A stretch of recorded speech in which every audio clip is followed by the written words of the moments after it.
Good morning dear students. BA part third home science की class में आप सभी बच्चों का स्वागत है। आज का जो हमारा टॉपिक है वो है मोरल डेवलपमेंट या कहें नैतिक विकास। बालकों के सर्वांगीण विकास में नैतिक विकास का एक महत्वपूर्ण स्थान है। नैतिक विकास के कारण ही जो बालक है उसमें विश्वास, उसका जो विश्वास है उसमें दृढ़ता आती है और उसकी जो समझ होती है उसमें प्रखरता आती है। नैतिकता ही वह गुण है जो बालक को सामाजिक प्राणी बनने में मददगार साबित होता है और उसके उत्थान में सहयोग करता है। नैतिक विकास बालक के चरित्र निर्माण का एक महत्वपूर्ण हिस्सा है और कहें कि ये एक अभिन्न अंग है, क्योंकि नैतिक गुणों का ही समूह चरित्र कहलाता है।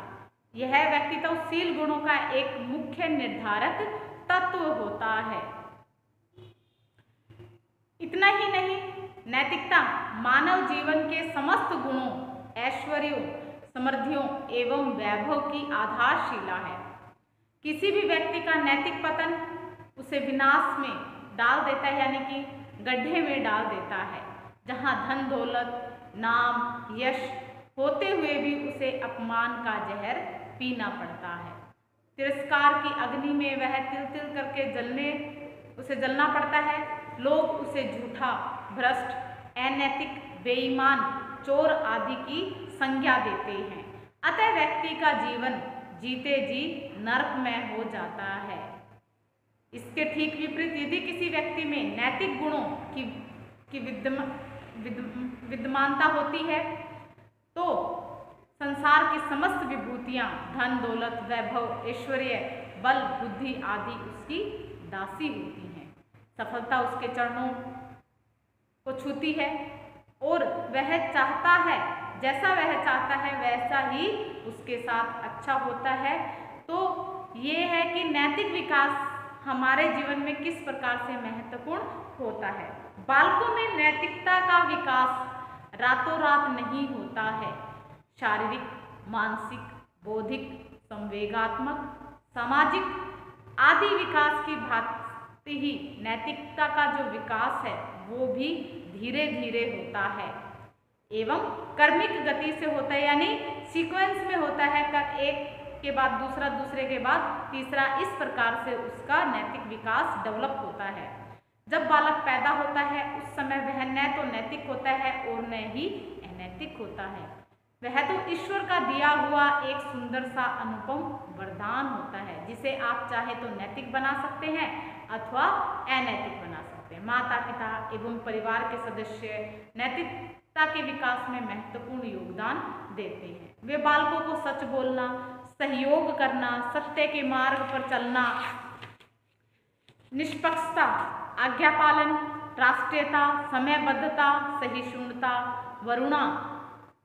करुणा आदि मानवीय गुणों का जो विकास है वो बचपना अवस्था में ही उनको सिखाया जाता है। बाद में चलकर ये ही गुण पुष्पित, पल्वित व विकसित होकर चरित्र निर्माण में सहायक होते हैं। नैतिक मूल्यों के विकास से बालक में भले बुरे, उचित अनुचित का ज्ञान होता है। अब वह समझने लगता है कि क्या अच्छा है और क्या उसके लिए बुरा है, और वह कौन सा व्यवहार सामाजिक है और कौन सा असामाजिक है, इसके बारे में भी वह जानने लग जाता है। किन व्यवहारों को समाज में प्रतिष्ठा, प्रशंसा, सम्मान मिलता है और लोकप्रियता मिलती है और किससे नहीं मिलती है, अब वह अच्छी प्रकार से जानने लग जाता है। जब बालक नैतिक मूल्यों को अपने जीवन में अपनाता है तो वह कोई अनुचित व समाज विरोधी कार्य नहीं करता है। इस प्रकार नैतिकता सामाजिक नियंत्रण में सहायक होती है। अतः नैतिक मूल्य बालकों के व्यवहार को प्रभावित करते हैं और उसके आचरणों की रूपरेखा निर्धारित करते हैं। नैतिकता का अर्थ है जो सामान्य बोलचाल है उसकी बोलचाल की भाषा में नैतिकता से अभिप्राय चारित्रिक विकास होता है। कहे कि चारित्रिक विकास से है, दूसरे शब्दों में परिवार, समाज, वर्ग, समूह के नैतिक मूल्यों को स्वीकारना तथा सामाजिक रीति रिवाजों, परंपराओं व धर्मों की पालना करना ही नैतिकता कहलाता है। नैतिक शब्द अंग्रेजी के शब्द मोरल शब्द से लिया गया है, जिसका हिंदी रूपांतरण शब्द इसका है, हिंदी रूपांतरण है नैतिक, जैसे इंग्लिश के मोरल शब्द से लिया गया है, इसका हिंदी में अर्थ क्या होता है, नैतिक। हिंदी रूपांतरण हो गया। यह जो शब्द है वह कहाँ से लिया गया है, लैटिन भाषा से यह शब्द लिया गया है, लैटिन भाषा से शब्द लिया गया है, जिसका लैटिन भाषा के मोरस से लिया गया है। ये लैटिन भाषा के मोरस शब्द से लिया गया है, जिसका अर्थ होता है रीति रिवाज। इसका अर्थ क्या होता है, रीति रिवाज।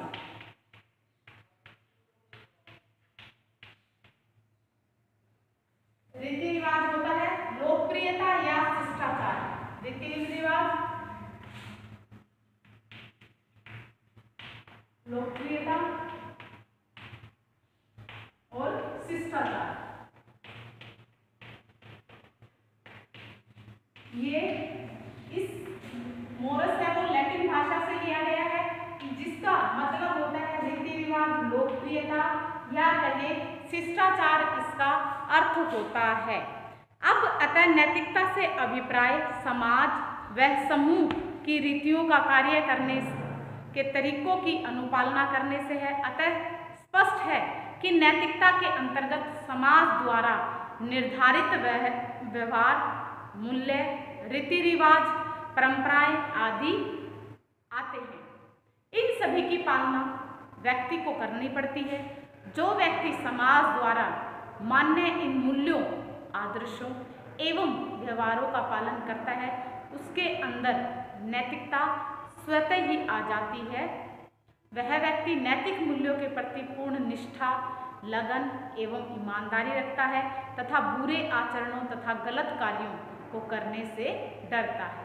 इससे उसका न केवल वर्तमान अपितु भविष्य भी सुंदर बनता है। बाल मनोविज्ञान का मानना है कि अनुशासन में रहकर अपने कर्तव्यों की पालना करना ही नैतिकता कहलाता है।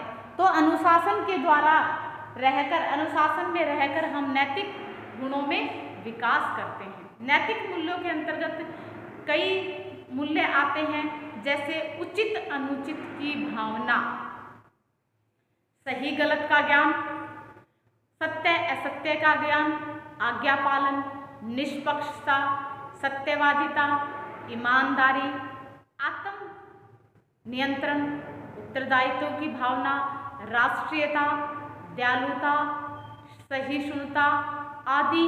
ये जो उपरोक्त सभी गुण मिलकर ही व्यक्ति के चरित्र का निर्माण करते हैं। सरल शब्दों में कहें तो नैतिक मूल्यों का योग ही चरित्र कहलाता है, जो व्यक्ति के व्यक्तित्व का नैतिक पक्ष है। अतः नैतिक विकास एवं चरित्र विकास दोनों एक दूसरे के पर्याय माने जाते हैं। चरित्र या नैतिकता की जो परिभाषाएं हैं, कई जो मनोवैज्ञानिक हैं उन्होंने, विद्वानों ने, मनोवैज्ञानिकों ने कई नैतिकता के बारे में अपने विचार रखे हैं, उनकी परिभाषाएं हैं। तो सबसे पहले जो हम परिभाषा बताते हैं वो है कार्माइकेल के अनुसार।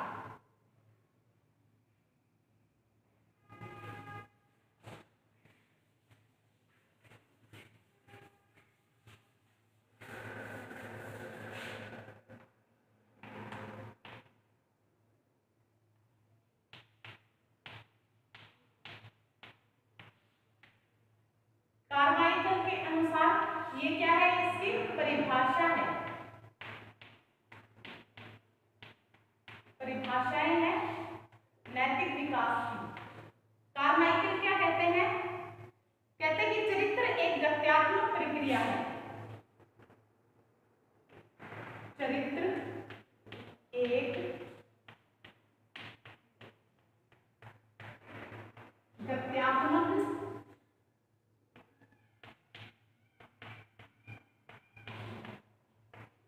प्रक्रिया है।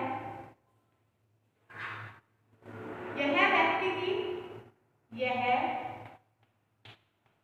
व्यक्ति की अभिवृत्तियों और दूसरे व्यवहारों का, व्यक्ति की अभिवृत्ति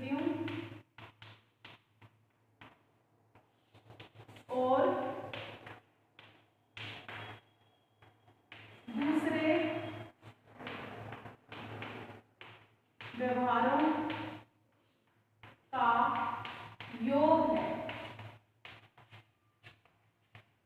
कार्माइकल क्या कहते हैं कि जो चरित्र है वो एक गत्यात्मक प्रक्रिया है।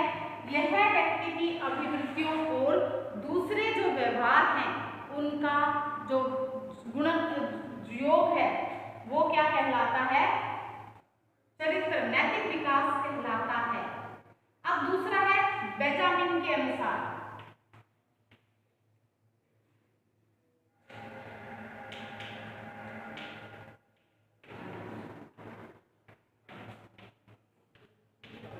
बेंजामिन क्या कहते हैं?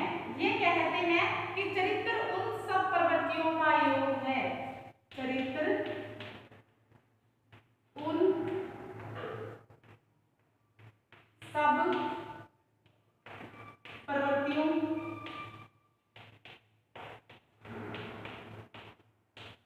का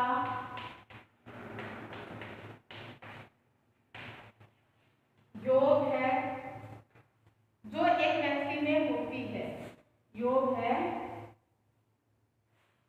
जो एक व्यक्ति में होती है।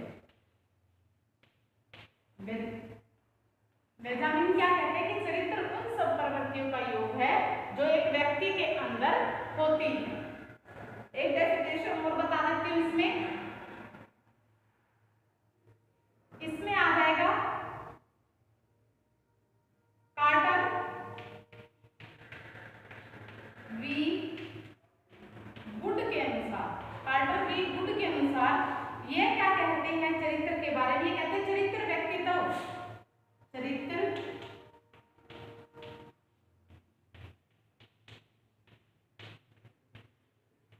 चरित्र व्यक्तित्व के उन पहलुओं का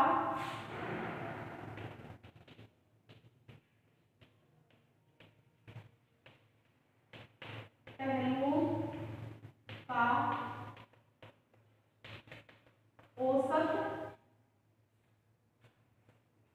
मान है। औसत मान है जिसे नैतिक नियमों के अंतर्गत समझा जाता है। नैतिक नियमों के अंतर्गत समझा जाता है।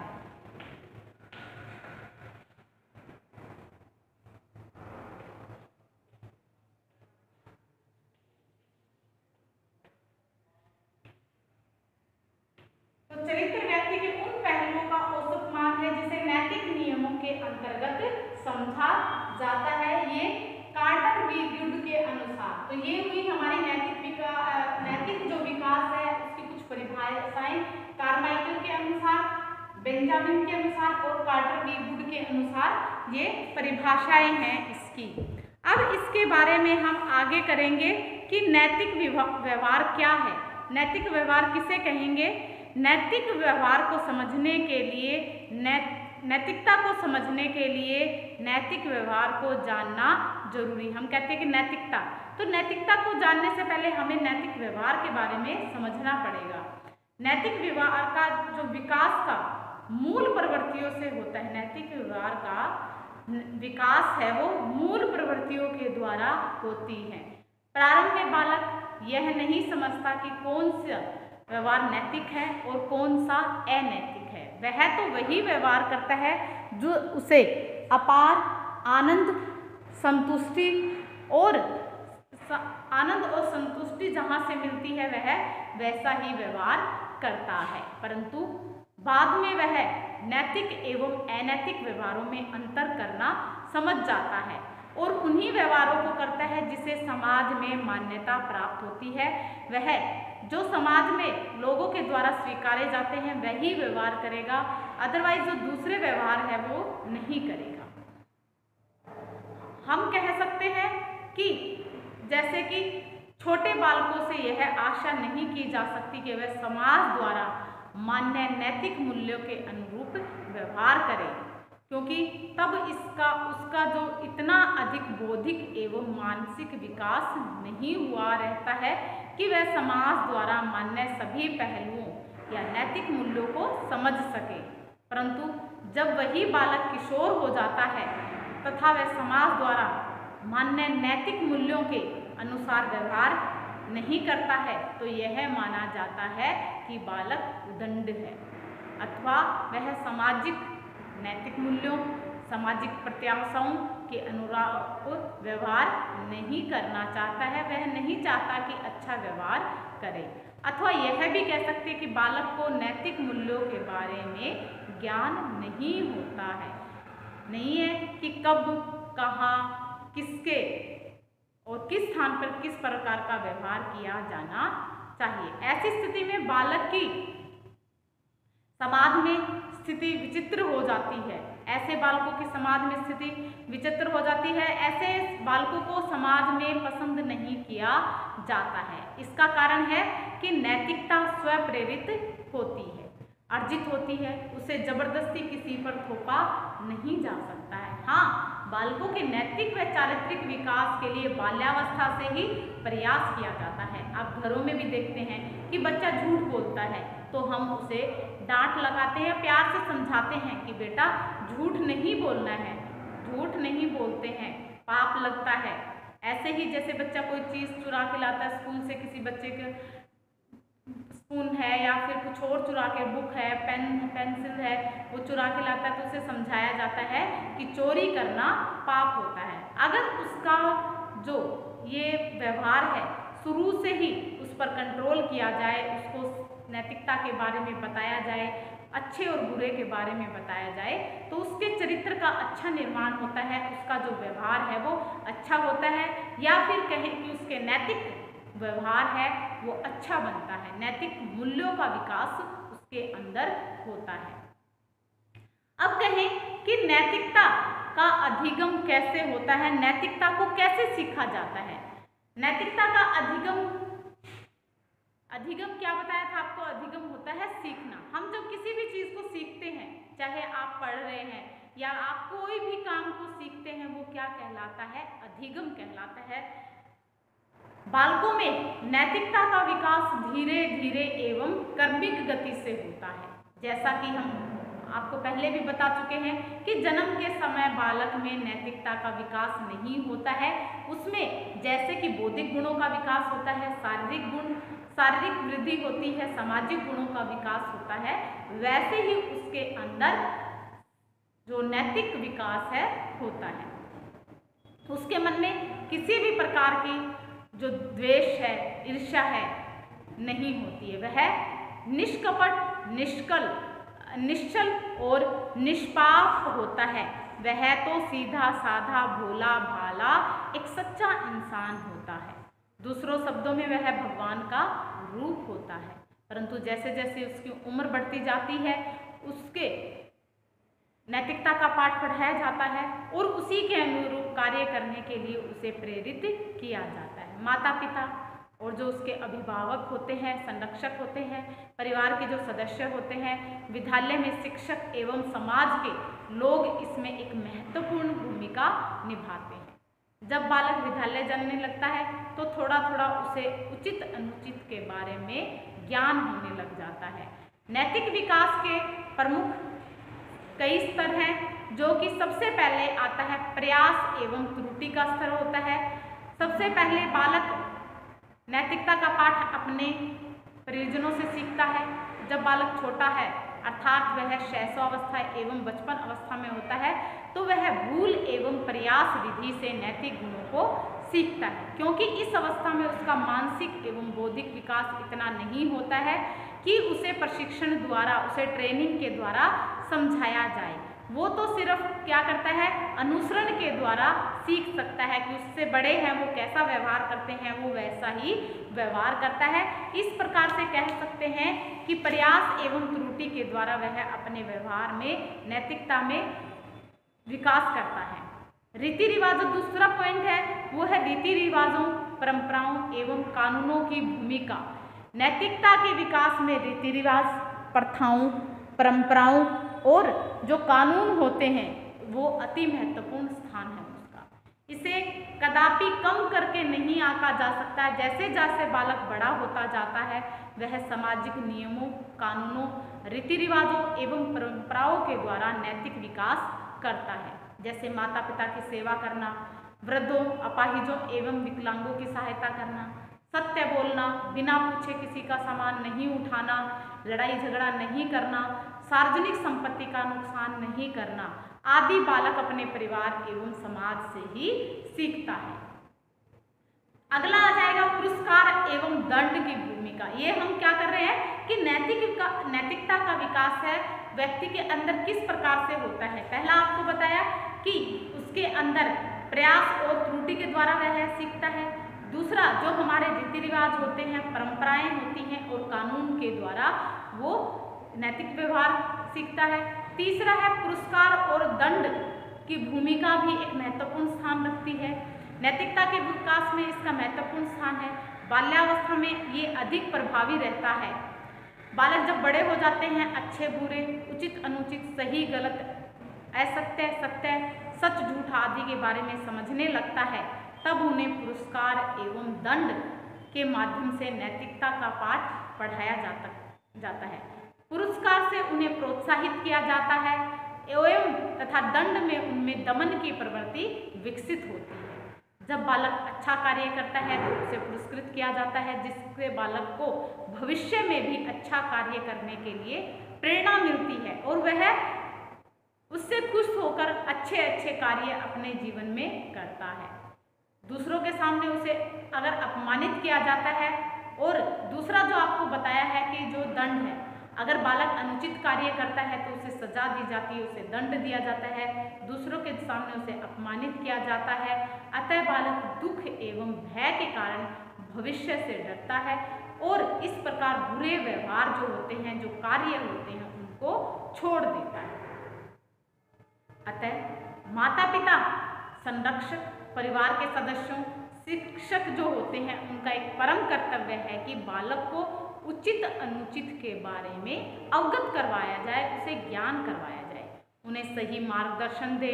घर में बालक माता पिता के डर के कारण अनुचित एवं गलत जो कार्य हैं उनको करने से डर लगता है उनको, तथा विद्यालय में शिक्षक के भय से यदि बालक विद्यालय में दूसरे बालकों के साथ मारपीट या गाली गलौज करता है तो शिक्षक उस बालक को डांटते फटकारते हैं। अतः बालक नकारात्मक व्यवहार एवं गलत जो आचरण होते हैं उनको नहीं सीखता है, और इतना ही नहीं, वह भविष्य में भी उन्हें प्रेरित करने से डरता है, उनको करने से डरता है। ठीक इसके विपरीत यदि बालक अच्छा कार्य करता है तो शिक्षक उसे प्रोत्साहित करता है और इससे बालक उत्साहित होता है तथा अच्छे कार्य करने के लिए प्रेरित होता है।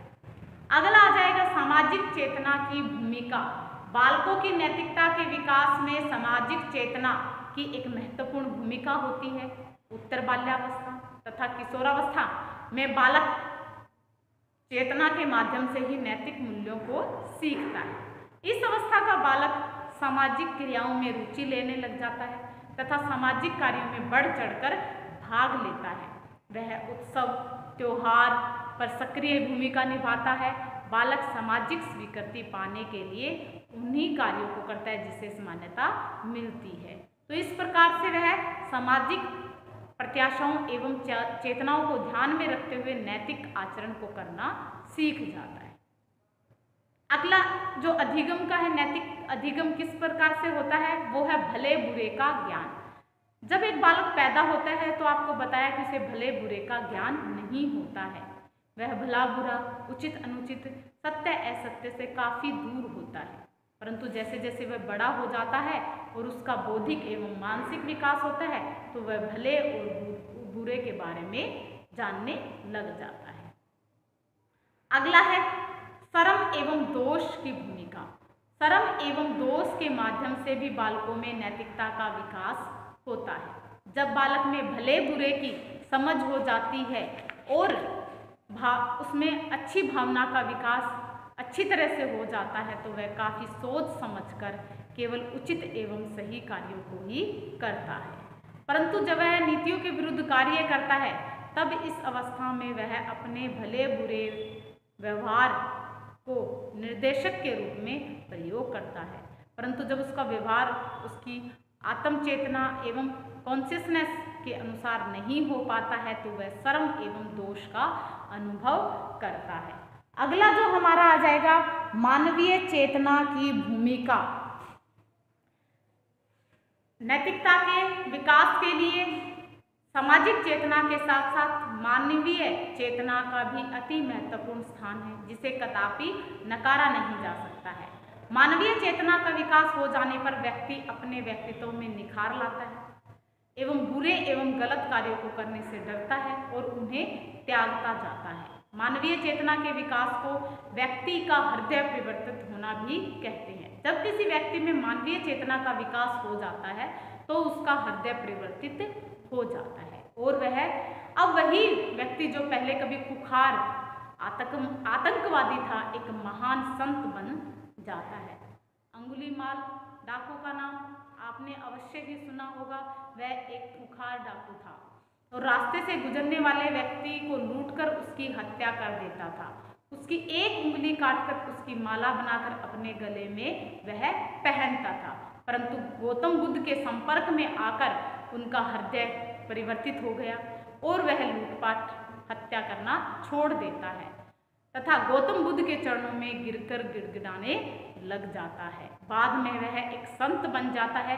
इसी प्रकार सम्राट अशोक का हृदय परिवर्तन भी कलिंग युद्ध में हुआ, जिसमें कलिंग की राजकुमारी पद्मा ने अशोक एवं उसकी सेना को युद्ध करने के लिए ललकारा था तथा उसे विभिन्न प्रकार की उल्हानाएं दी थी, तो हत्या के लिए जिम्मेदार ठहराया तथा मार्मिक ढंग से विधवाओं एवं अनाथ बच्चों की करुण कहानी उनको सुनाई थी। तब कहीं जाकर अशोक अपने रक्तपात और राज्य जीतने की लालसा का अंत करता है और उसने युद्ध न करने का संकल्प लेता है। वह बौद्ध भिक्षु बनकर शेष जीवन व्यतीत करता है और बौद्ध धर्म के प्रचार प्रसार में अपना तन मन धन न्यौछावर कर देता है। अतः स्पष्ट है कि मानवीय चेतना के माध्यम से व्यक्ति परोपकारी, दयालु, सहनशील, ज्ञानी, दानी, त्यागी, क्षमाशील, कर्तव्यनिष्ठ, सहिष्णु एवं उदार बन जाता है। ये गुण ही उसे राक्षसी जो प्रवृत्ति है उसको छुटकारा दिलाकर एक संत की श्रेणी में लाकर खड़ा कर देते हैं। अतः पूर्व विवेक के जागने पर मानवीय चेतना का स्तर का विकसित होता है। तो इस प्रकार से नैतिक विकास का अधिगम में एक महत्वपूर्ण स्थान होता है। किस प्रकार से होता है नैतिक विकास का अधिगम? नैतिक विकास किस प्रकार से सीखा जाता है? आपको बताया प्रयास और त्रुटि के माध्यम से।